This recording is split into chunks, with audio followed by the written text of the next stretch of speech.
Okay, hello everyone. So the first thing that we need to do is to install IntelliJ. So start your browser and type IntelliJ with a double L, and now you can see the download link here. Okay, so there are two versions of IntelliJ. There is the ultimate version and also there is the community version. Both versions work equally well for this workbook, so we'll download the community version, which is a free version.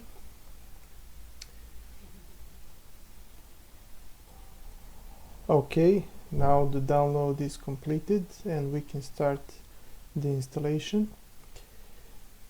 Double click on this exe file and just follow the instructions.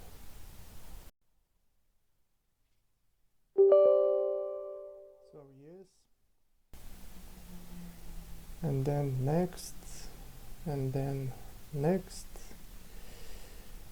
and then let's create a shortcut for the desktop, and then next, and then install. And now you just have to wait until the installation is finished.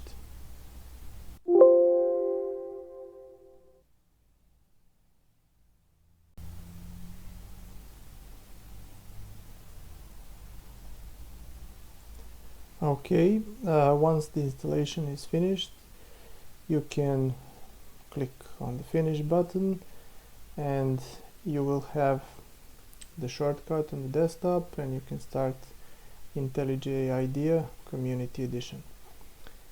So once you start it, you're greeted with this initial screen, and that's the installation actually finished.